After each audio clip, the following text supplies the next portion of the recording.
no tourism, no development. Why? We don't know how to do it. Hey, we know some people that do know how to do it. J.W. Marriott is one, and there's other hotel chains that we put them in contact with, and lo and behold, they sign 30 and 40-year leases, and the next thing you know, there's going to be a day that's going to come and say, where are we going to spend summer vacation? Let's go to Albania. Yes! I mean, so it can happen, and it will happen. China has been trying to get on its feet for 3,500 years, dynasty after dynasty after dynasty, and then the least to say the problem with China is not being able to use strongman or communism or whatever they've tried, and all of a sudden you have Deng Xiaoping saying to get rich is glorious, and he began to say, we've got to allow some freedom. He began to say, well, let's let the Chinese move where they want. Now, this is not hard.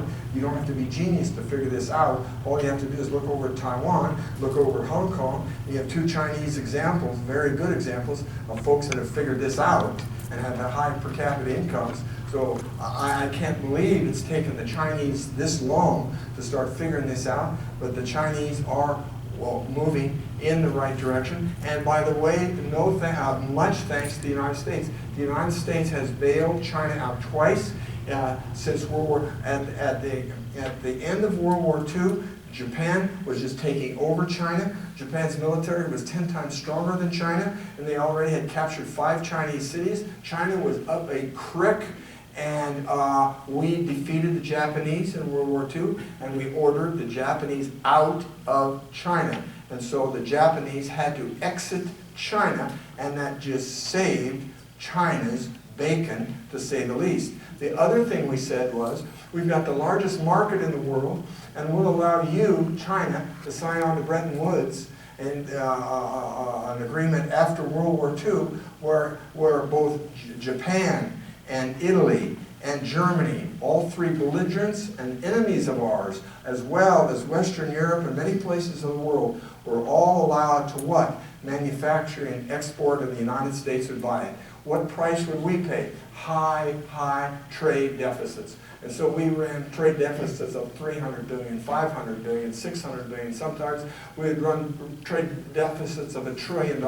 So we had to pay that price. But in the meantime, we didn't charge any fees, any tariffs, any taxes on all this. And China, that wasn't even in World War II, and they signed on to Bretton Woods. And so they began to manufacture and export, and that's what they did in the 40s, 50s, and 60s, until Mao Zedong proceeded to almost destroy China in one foul swoop. And now Deng Xiaoping is trying to get that country back on its track again. So the United States has been so very instrumental in what China is today, and even today, an enormous amount of manufacture, export, but that cannot be a model that lasts the duration. That model will not work. Japan has proved it.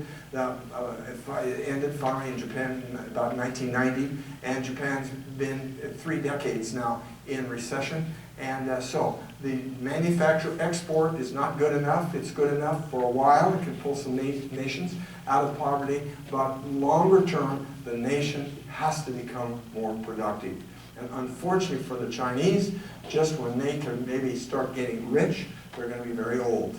When you mess with the demographics the way the Japanese have, and have killed at least, what, half a billion of Chinese girls. I don't know what the number is. It's huge. It's huge.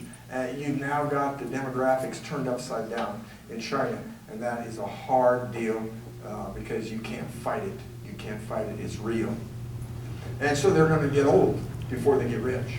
That's the point there. They're going to get old before they get rich. Okay, next question. Yes, sir, and then right here. You say that it all starts with freedom, faith, and virtue, and they rely on each other. Where do we start?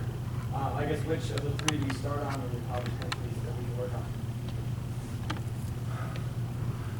Wayne and I felt that, yes, we love to talk about free markets, and we love to talk about free market capitalism, and we love to talk about freedom.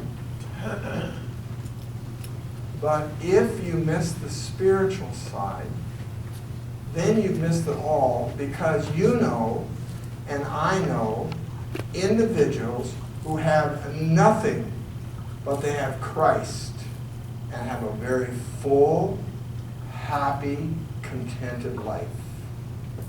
So even though you can get it all right economically, if you don't get the faith aspect right, then unfortunately you get most of it wrong. And on the last pages of this, we have a scripture index. We used 475, roughly 468, I think, scriptures throughout the text. But we just melded them in so that it doesn't get in the way of the reading. I don't know if you found that to be the case, that even though it's full of biblical ideas, because God is still the creator of the universe, created us. In the beginning, God created the heavens and the earth, etc., etc. Spiritual is a wonderful place to start. And we would always start our lectures that way, and we would end our lectures on the spiritual end. Trust in the Lord with all your heart, and lean not to your own understanding. In all your ways acknowledge Him, and He will direct your paths. And we tried to stand in front of audiences and say this: look, we're just human beings. We're just Americans. Americans, we don't have all the answers. Far from it, we don't have all the answers. But the Bible does have all the answers. And so, though I speak with the tongues of men and angels and have not love, I've become a sounding brass or a tinkling cymbal. Though I have the gift of prophecy and understand all mysteries and all knowledge. I'm really smart. I've got it all now. And have not love, it profits me nothing. Though I bestow all my goods to feed the poor, I give it all. Though I give my body to be burned and have not love, it profits me nothing. So then Paul says in 1 Corinthians, so what is love? Love is patient. Love is kind. Love is humble. It's neither anxious to impress, nor does it cherish inflated ideas of its own importance. So we in America, we have to hear God speaking to us, saying that the way up in God's kingdom is down, that as Barry is climbing the ladder of success, invariably he meets Jesus on the way down. How far is it from heaven to Bethlehem? How far is it from heaven to the cross? It's an infinite amount of space. That's how far it is. And yet Jesus, blessed are the poor in spirit, blessed are the meek, blessed are the merciful, humble,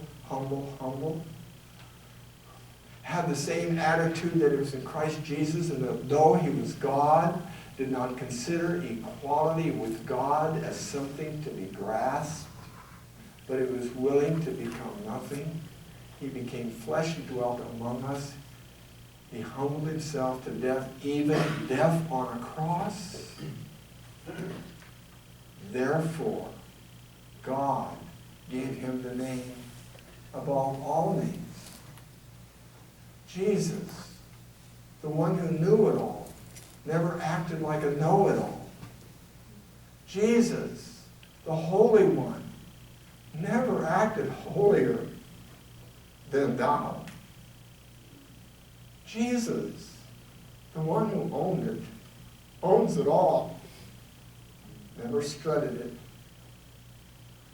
So no wonder the faith requires virtue. No wonder it's such a powerful message, because it's the God of the universe,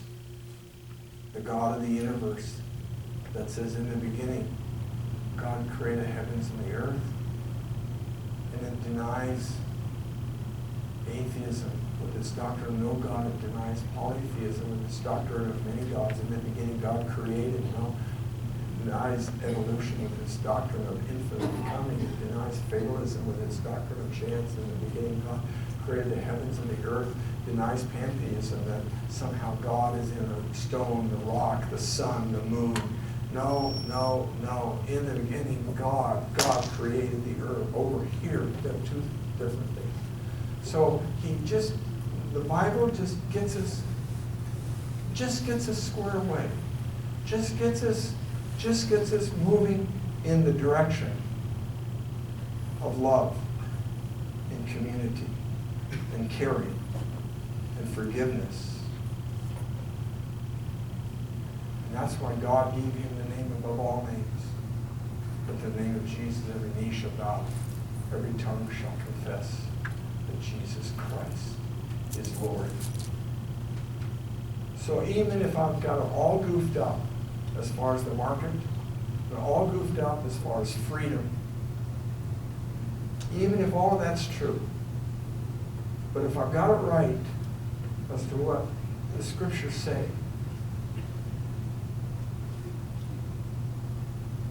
then we really have the potential to have it all. Trust in the Lord with all your heart. Lean not to your own understanding, in all our ways, but to him, and he will direct your paths. Question down here. What do you see as the biggest threats? The biggest threats to freedom in America. When you become as wealthy as we are, you begin to attribute wealth production to things that are simply not true. There's no country in the world that became wealthy through foreign aid. There's no family in the world. Aid leads to entitlements. Entitlements lead to laziness. Laziness leads to what have you done for me lately? There is so much powerful truth in thou shalt not steal, private ownership. Abraham buying the land for Sarah when he married her because he wanted to control that land into perpetuity. No, I don't want you to give it to me. I know you want to give it to me to bury it. No. So Genesis 23, a whole chapter on private ownership, a whole chapter. So we find so much enormity of truth.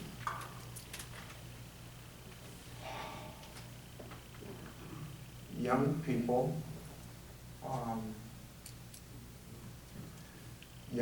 like all young people, don't know what they don't know. Young people really need to hear truth, especially spiritual truth.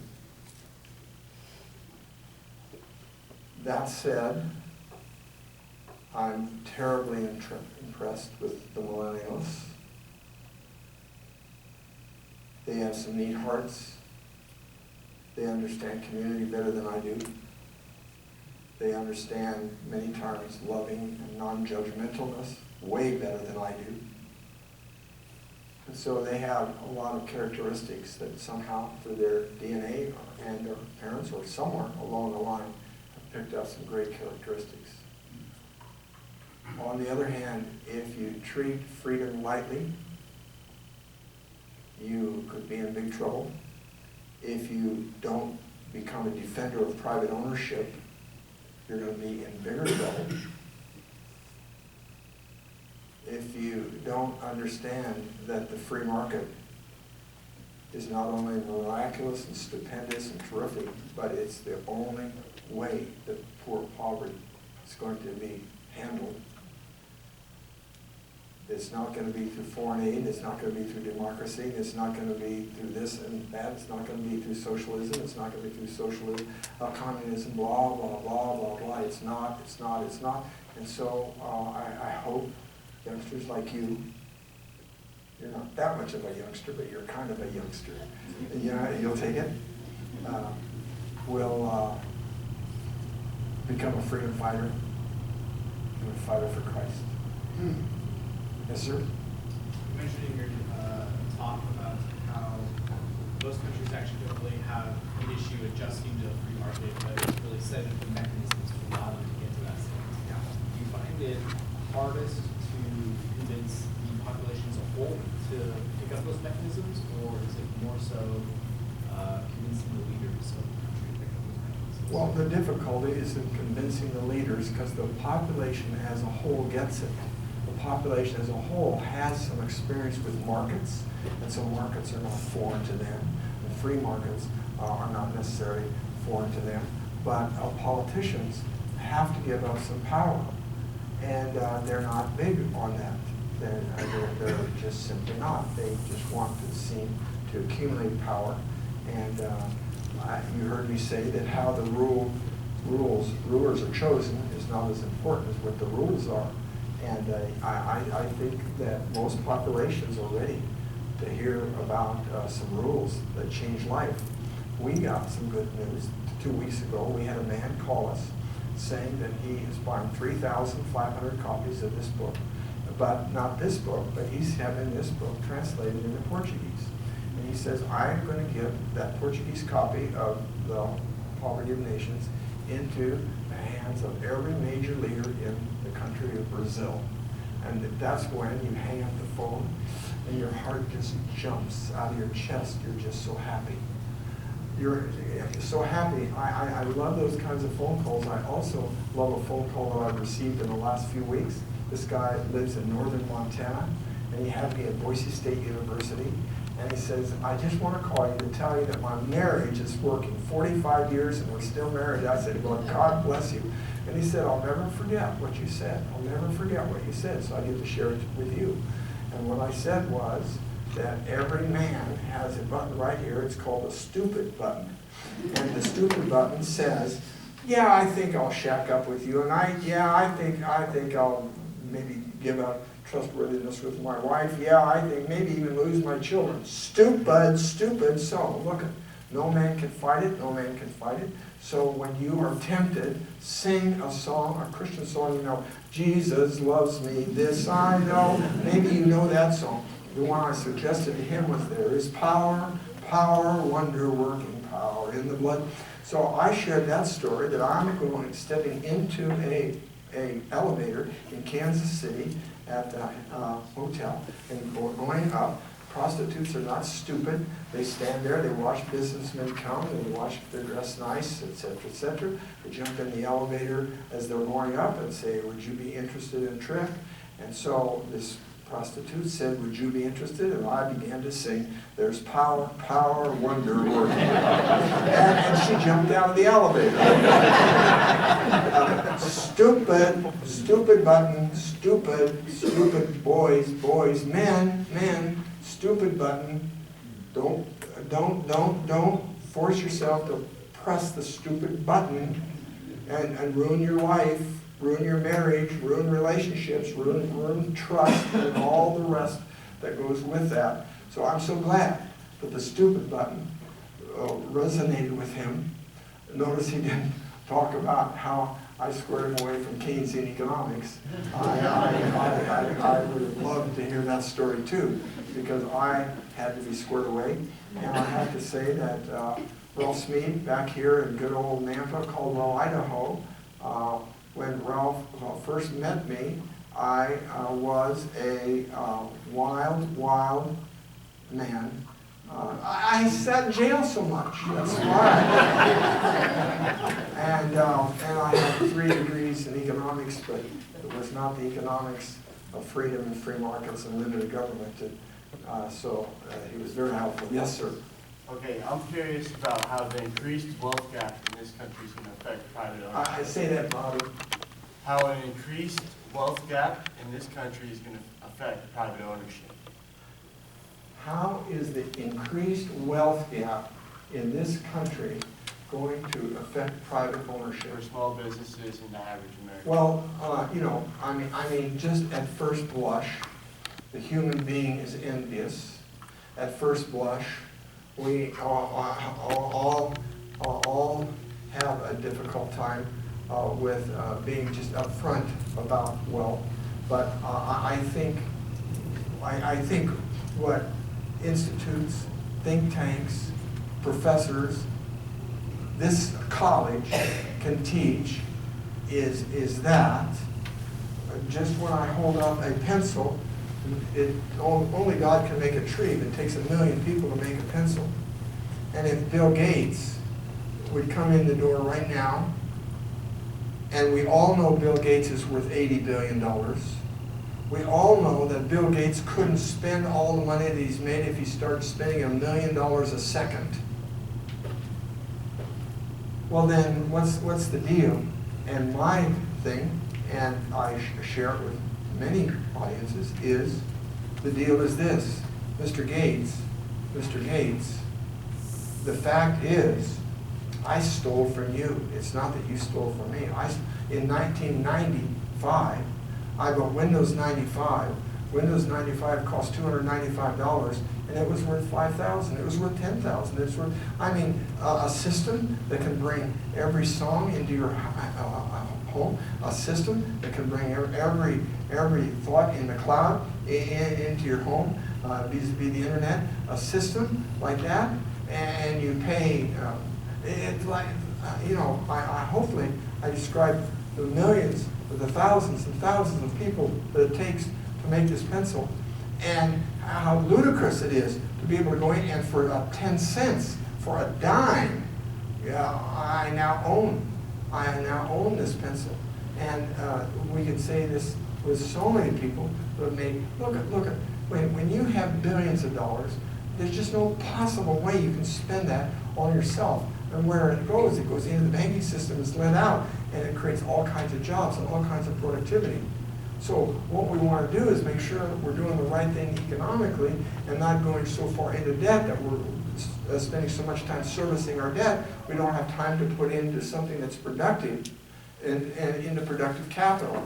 And rich people are the main producers of productive capital. It's fact, they are the rich people. So if somehow it comes to your world that kind of wealth not only prohibits freedom, but creates division among us, et cetera, and all kinds of problems with divided wealth, no question.